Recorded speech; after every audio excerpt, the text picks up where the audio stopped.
Hey, it's live in the trenches, man. Make sure y'all like, comment, subscribe. I'm back with another reaction. Today, man, we're gonna be doing the history of El Chapo. Everything you did not know. Let's get it. Loves to compare El Chapo to Pablo Escobar. Now, Pablo got rich because he had a stranglehold on the supply. El Chapo is rich because he was the best at logistics, at trafficking, at moving dope. No one in the history of the world has moved more drugs into the United States than El Chapo and the Sinaloa cartel. And you're going to learn all about it in today's episode.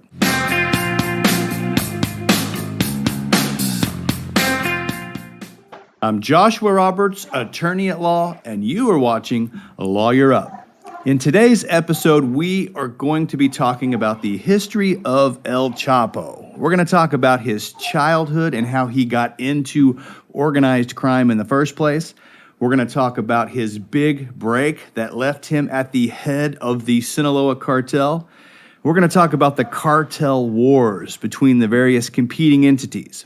We're going to talk about tunnels. El Chapo's main way of moving dope. And last but not least, we're going to talk about the arrest and his escape, and then his second arrest, and then his second escape, and where El Chapo is today.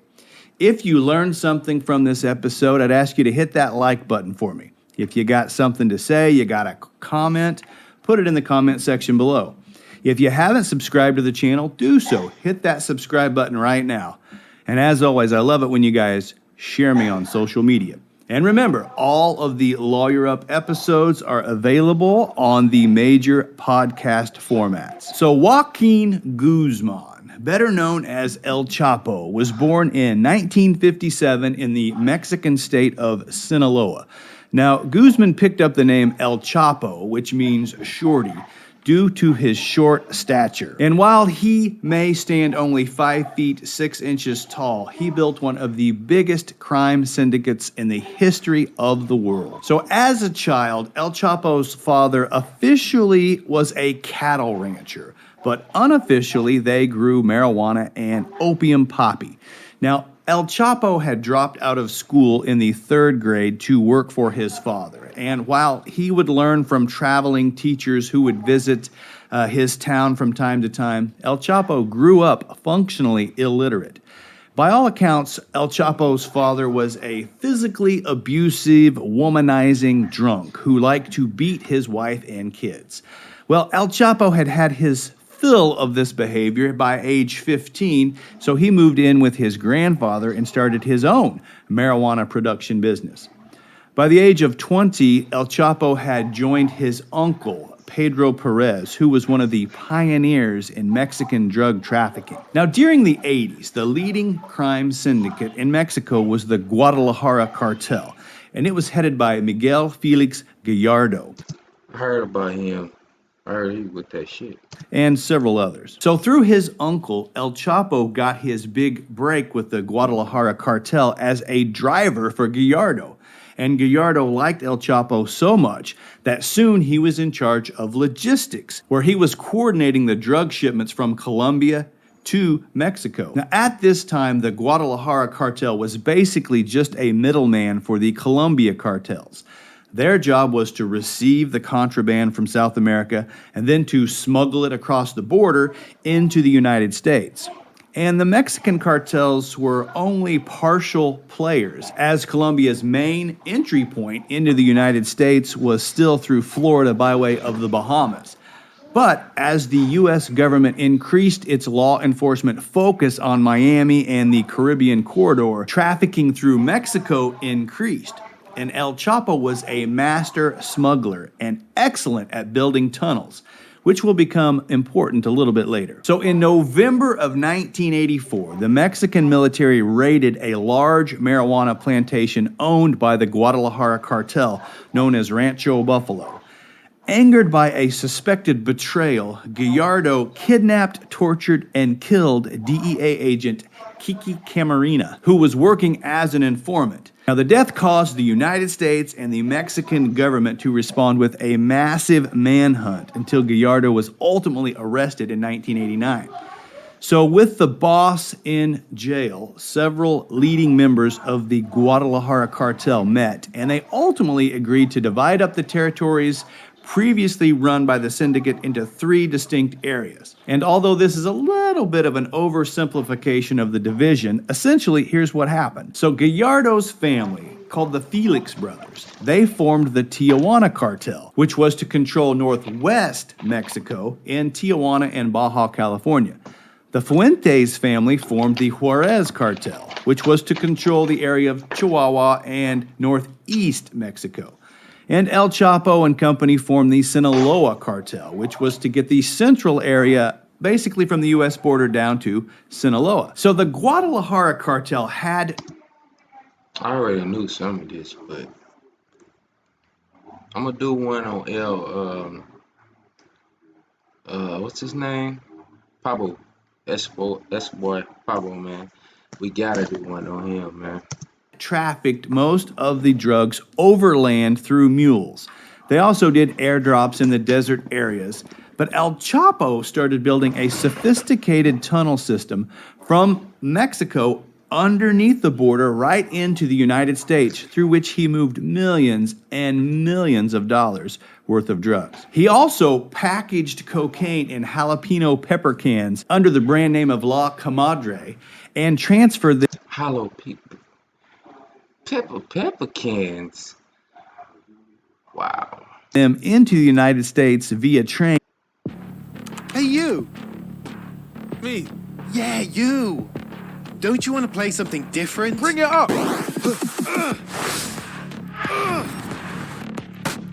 Try this?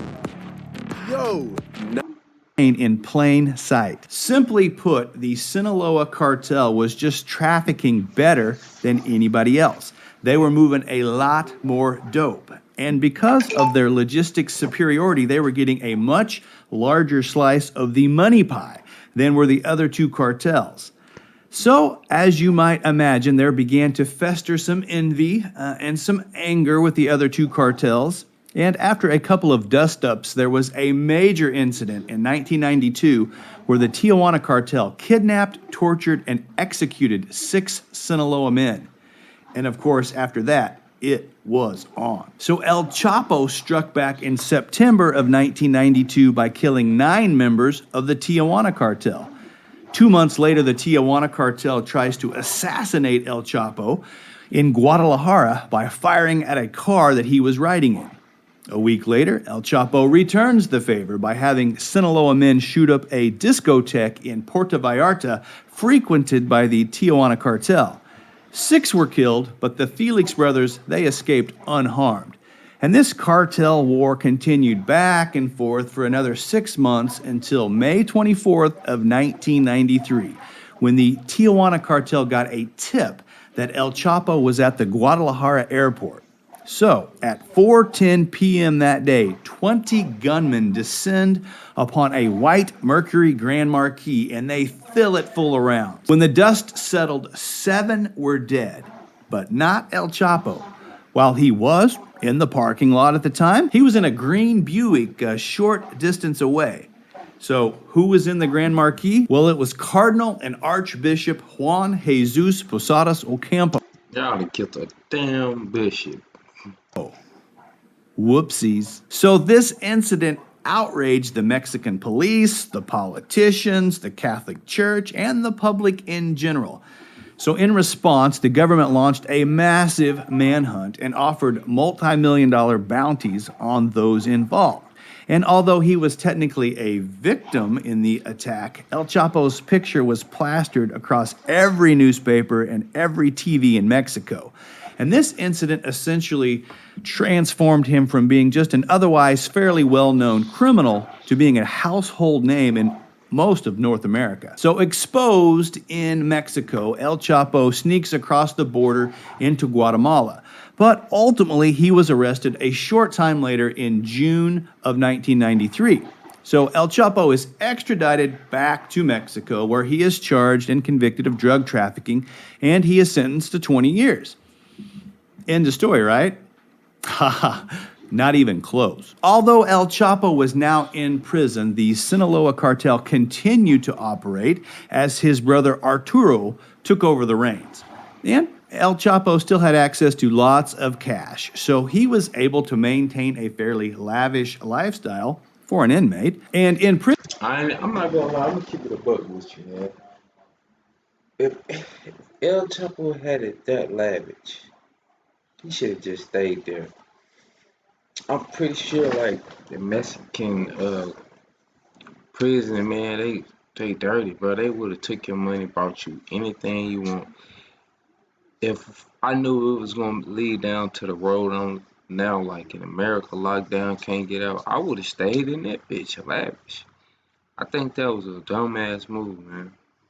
prison is also where he met Zulema Hernandez, who was in there for armed robbery and who would become his longtime mistress. Now, her body would ultimately be found in the trunk of a car in 2008, carved with multiple Z's, signifying Los Zetas, the Sinaloa cartel's biggest rival at that time. But that wouldn't be for several years. El Chapo had most of the guards on his payroll to make sure that he would receive preferential treatment. And on January 19th of 2001, in a group effort, the guards loaded El Chapo into a laundry cart, rolled him through the prison and right out the door. Then a guard hid El Chapo in his trunk as they simply drove away. And he was gone. Escaped. I wouldn't have did that. I would have did my time. I got all this money coming in. I'm still controlled of the drugs. And now I'm locked up with nothing. I mean, I know you got money, man, but he in America fucked up, man. In total, 78 people were implicated in the escape plan, including the facility director, who is now in prison himself for aiding the escape, and the local police in Jalisco, who made sure that El Chapo had a 24-hour head start on any manhunt. So within a couple of days, El Chapo is back in charge of the Sinaloa cartel.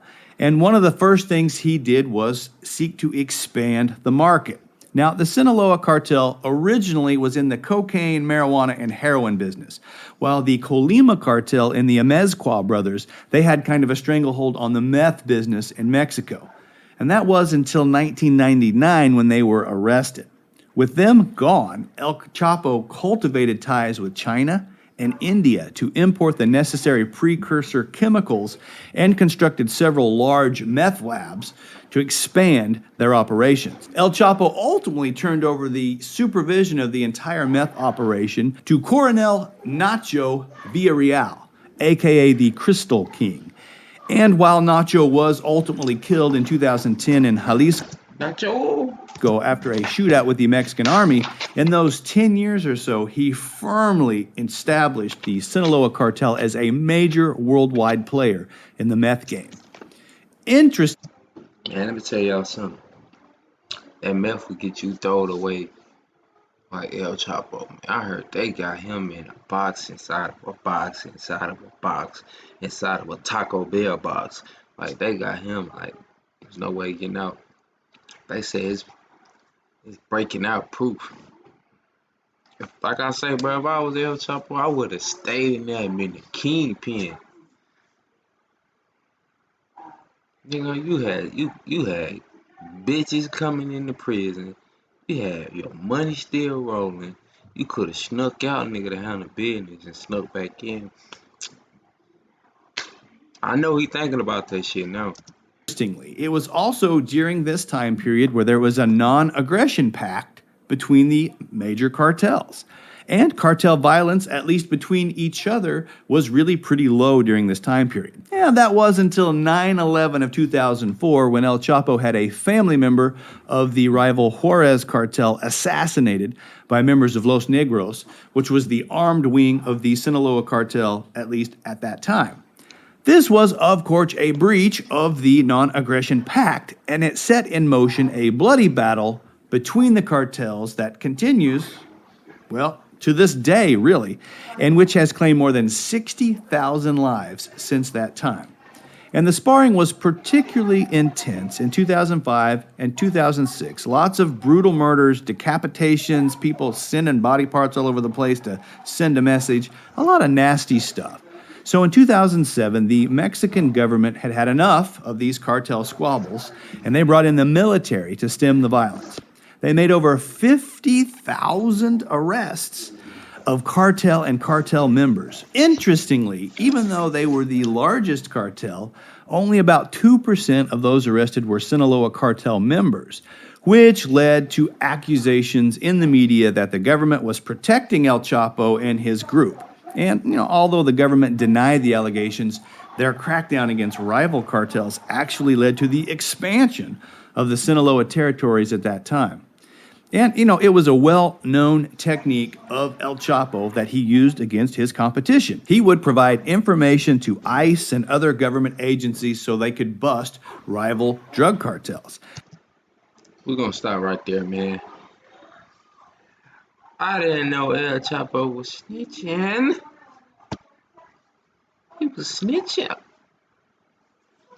Specifically, he would disclose locations of their drug refineries and labs, and this hit them where it really hurt.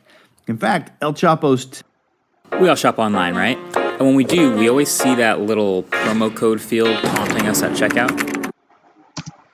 Bro, you know how many fucking t-shirts, wallpapers I had at El Chapo, and this nigga was a fucking rat. tips effectively led to the entire dismantling of the Tijuana cartel in their labs. In fact, it is widely speculated and believed that El Chapo made a deal with the DEA where he intentionally gave up his own cartel leaders, including Alfredo Beltran Leyva and 11 of his hit squad members, in exchange for continued operations free from arrest. This obviously didn't sit well with the other Beltran Leyva brothers, who were also lieutenants in the Sinaloa cartel, so they broke off and started their own syndicate in 2008. And what followed was a bloody exchange between... I heard enough. Man, fuck El Chapo, man. You wet ass nigga. That's why your ass locked away where you at now, man. I don't fuck with rats, man. That's crazy, man. It's crazy. Hey, man, it's Live in the Trenches, man. Thank y'all for watching this video, man. I didn't know El Chapo was a rat. That's crazy. Fuck him.